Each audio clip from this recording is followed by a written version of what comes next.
Selective colour adjustment tool Photoshop में मेरा favourite adjustment tool है। मैं इसको अपने हर डिज़ाइन में यूज़ करता हूँ। आप इस टूल के ज़रिए फोटोशॉप में कलर टोन्स क्रिएट कर सकते हैं। उसके अलावा आप इस टूल के ज़रिए एक स्पेसिफिक कलर को भी चेंज कर सकते हैं। आज की इस वीडियो में मैं आपको इस टूल के बारे में एक एक चीज़ समझाऊंगा। तो चलिए शुरू करते हैं।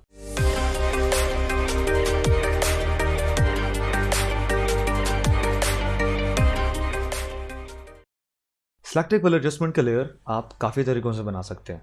आप इस लिटिल आइकन पर क्लिक करके भी बना सकते हैं। उसके अलावा आप यहाँ एडजस्टमेंट के पैनल से भी बना सकते हैं। उसके अलावा आप लेयर में न्यू एडजस्टमेंट लेयर में आकर भी सिलेक्टेड लेयर का एक लेयर बना सकते हैं। अब यहाँ पर हमें 3 ऑप्शंस मिलते हैं, एक प्रीसेट्स का, एक कलर्स का और यहाँ पर रिलेटिव और एब्सोल्यूट का। इन कलर्स का मतलब है कि ये वो कलर्स हैं जो हम इमेजेस में चेंज कर सकते हैं। फॉर एग्जाम्पल यहाँ पर मैं ग्रीन्स को सिलेक्ट करता हूँ, तो यहाँ से मैं ग्रीन्स कलर जो इमेज में मौजूद है उसको सायान से, मैजेंटा से, येलो से और ब्लैक से रिप्लेस कर सकता हूँ। अब यहाँ पर मैंने ग्रीन सेलेक्ट किया है और यहाँ पर मैं अगर सायान को इंक्रीज़ करता हूँ तो यहाँ पर देखें ग्रीन्स में आपको सायान देखने को मिलेगा। और यहाँ पर मैं इसको माइनस में लेकर जाता हूँ तो देखें सायान का इन्वर्टेड कलर आपको यहाँ देखने को मिलेगा। अब मैं आपको इन कलर की थ्योरी समझाता हूँ कि इनका अगर आप इसको पॉजिटिव में लेकर जाएंगे तो कौन सा कलर इंक्रीज़ होगा और नेगेटिव में जाएंगे तो कौन सा कलर इंक्रीज़ होगा। यहाँ पर मैंने एक टेबल क्रिएट किया है, तो यहाँ पर देखें सायान, मैजेंटा, येलो और ब्लैक 4 कलर्स आपको मिलते हैं। सायान को अगर आप इंक्रीज़ करेंगे, यहाँ पर देखें बैकग्राउंड में ग्रे कलर है, तो मैं यहाँ से न्यूट्रल्स को सिलेक्ट कर लेता हूँ जो कि ग्रे कलर होता है। अब यहाँ से मैं अगर सायान को इंक्रीज़ करता हूँ तो आप देखें सायान इंक्रीज़ हो रहा है। और अगर मैं यहाँ पर सायान को डिक्रीज़ करता हूँ तो देखें यहाँ पर ऑरेंज इंक्रीज़ हो रहा है। यहाँ पर टेबल में देखें सायान का इन्वर्टेड कलर ऑरेंजेस है, मैजेंटास का ग्रीन्स है, येलोज का ब्लूज है और ब्लैक्स का डेफिनेटली वाइट्स है। अब अगर आप सायान वाले स्लाइडर को इंक्रीज़ करेंगे तो सायान इंक्रीज़ होगा और अगर आप इसको माइनस में लेकर जाएंगे तो यहाँ पर ऑरेंजेस इंक्रीज़ होगा। अब यहाँ पर मैजेंटास की बात करें तो अगर आप मैजेंटास को इंक्रीज़ करेंगे तो मैजेंटा इंक्रीज़ होगा और अगर आप इसको माइनस में लेकर जाएंगे तो ग्रीन्स इंक्रीज़ होगा। इसी तरह यहाँ पर भी हमने इसी बात का ख्याल रखना है कि सायान का जो उलट है वो ऑरेंजेस है और मैजेंटा का ग्रीन्स है और येलो का ब्लूज है। अब मैं यहाँ से ग्रीन कलर को सिलेक्ट करता हूँ और सायान को माइनस में लेकर जाता हूँ, मतलब मैं ग्रीन्स में ऑरेंजेस को इंक्रीज़ कर रहा हूँ। उसके अलावा मैं मैजेंटा को थोड़ा सा इंक्रीज़ करता हूँ।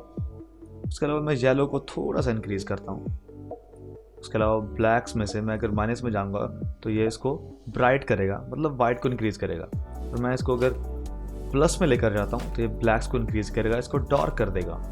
अब रिलेटिव और एब्सोल्यूट से ये होता है कि रिलेटिव कलर्स को थोड़ा चेंज करता है जबकि एब्सोल्यूट ज़्यादा चेंज करता है। अब ये आप पर डिपेंड करता है कि आप कौन से रिलेटिव को या एब्सोल्यूट वाले ऑप्शन को सिलेक्ट करते हैं। अब फॉर एग्जांपल मैं यहाँ पर इसको ब्लूज़ को सिलेक्ट करता हूँ।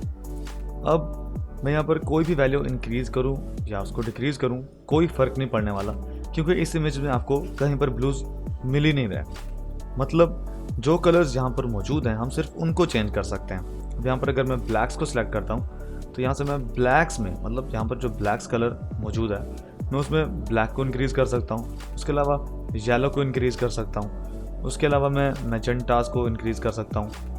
मतलब यहाँ से आपने कलर सेलेक्ट करना है कि इमेज में से आपने किस कलर को चेंज करना है और यहाँ से आपने वैल्यूज़ को कंट्रोल करना है कि आपने किस कलर को कितना रखना है। अब यहाँ पर सेकंड इमेज में आ जाते हैं। तो अगर मैं यहाँ पर एक न्यू लेयर क्रिएट करता हूँ जो कि मैंने पहले से भी बनाया हुआ था यहाँ पर, और यहाँ पर मैं जाता हूँ और ब्लूज़ को सिलेक्ट करता हूँ और यहाँ से मैं अगर सायान को चेंज करता हूँ तो ज़्यादा चेंज नहीं हो रहा लेकिन थोड़ा सा हो रहा है क्योंकि यहाँ पर ये कलर सायान्स है। देखिए अब मैं यहाँ पर वाज़े चेंजिंग्स क्रिएट कर सकता हूँ। अब मतलब मैंने सायान सेलेक्ट किया तो मतलब यहाँ से मैं सायान को चेंज करूँगा। सायान में मैं थोड़े से ब्लैक्स को इंक्रीज़ कर रहा हूँ और येलो को थोड़ा सा माइनस में लेकर जा रहा हूँ और मैजेंटास को थोड़ा सा डिक्रीज़ कर रहा हूँ। तो यहाँ पर देखें आप कितने प्यारे तरीके से कलर्स को चेंज कर सकते हैं। उसके अलावा अपने पास एक प्रीसेट्स का ऑप्शन भी है। यहाँ पर बाय डिफ़ॉल्ट आपको 2 ऑप्शन मिलते हैं, डिफ़ॉल्ट का और कस्टम का। उसके अलावा आप प्रीसेट्स को लोड भी कर सकते हैं और अपने खुद के प्रीसेट्स भी क्रिएट कर सकते हैं। फॉर एग्जांपल मैं यहाँ पर थोड़ी सी चेंजिंग्स करता हूँ और मैंने चेंज कर ली, या आप कह सकते हैं कि आपने एक कलर टोन क्रिएट कर ली और आप इन सेटिंग्स को किसी को बेचना चाहते हैं, तो आपने सिंपली इस छोटे आइकन पर क्लिक करना है और यहाँ से सेव सिलेक्टेड कलर प्रीसेट पर क्लिक कर देना है। उसके अलावा आप यहाँ पर इसको सेव कर सकते हैं। उसके अलावा अगर आपने कोई प्रीसेट्स डाउनलोड किए हैं या किसी से खरीदे हैं तो उनको लोड कैसे करना है। उनको लोड करने के लिए हमने सिंपली इसी आइकन पर क्लिक करना है और यहाँ पर लोड सिलेक्टेड कलर प्रीसेट का ऑप्शन मौजूद है, हमने इस पर क्लिक करना है और जो भी प्रीसेट आपने डाउनलोड किया है या किसी से लिया है आपने उसको डबल क्लिक करना है और यहाँ पर इंपोर्ट कर लेना है। अब यहाँ पर देखें, जो सेटिंग्स मैंने पहले क्रिएट की थी और प्रीसेट सेव किया था वो सेटिंग्स मैंने दोबारा हासिल कर ली हैं। अब यहाँ पर ऑटोमेटिकली सेटिंग्स क्रिएट हो गई हैं और यहाँ पर देखें, काफ़ी टाइम सेविंग बात है कि अगर आप एक टोन को सेव कर लेते हैं और आप उसी टोन को किसी और इमेज पर अप्लाई कर सकते हैं, बशर्त ये कि कलर्स एक जैसे हों वहाँ पर। क्योंकि यहाँ पर मैंने ग्रीन्स के साथ ज़्यादा प्ले किया है और ब्लैक्स के साथ, तो यहाँ पर अगर मैं इसी प्रीसेट को अप्लाई करता हूँ तो यहाँ पर देखें ग्रीन्स को तो बिल्कुल भी कुछ नहीं हुआ, लेकिन ब्लैक्स में जो चेंजेस हुई थी वो यहाँ पर सिर्फ काम कर रही हैं। मैं अपने हर डिज़ाइन में सिलेक्टिव कलर एडजस्टमेंट को लाजमी यूज़ करता हूँ, क्योंकि मेरे ख्याल से हम इस एडजस्टमेंट टूल से सबसे ज़्यादा अच्छी टोन्स क्रिएट कर सकते हैं। यहाँ पर इस डिज़ाइन में भी देखें मैंने सिलेक्टिव कलर एडजस्टमेंट से टोन्स क्रिएट किए हुए हैं। उसके अलावा मेरे पास दूसरा डिज़ाइन है, यहाँ पर भी मैंने इसी एडजस्टमेंट टूल से टोन्स क्रिएट किए हुए हैं। यहाँ पर मेरे तीसरे डिज़ाइन में भी मैंने सिलेक्टिव कलर एडजस्टमेंट से टोन्स क्रिएट की हुई हैं। ये बहुत ही अच्छा टूल है फोटोशॉप में टोन्स क्रिएट करने के लिए। मैं आपको रेकमेंड करूँगा आप इसको यूज़ किया करें।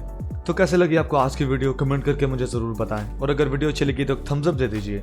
उसके अलावा जल्द ही मैं इंशाल्लाह किस तरह मैं टोन्स क्रिएट करता हूँ अपनी इमेजेस में उसका ट्यूटोरियल भी अपलोड करूँगा। तो मेरे चैनल को सब्सक्राइब कर दें और साथ वाले घंटे को लाजमी बजा दें ताकि मेरे हर नई वीडियो की अपडेट आपको मिल सके। अल्लाह हाफिज़।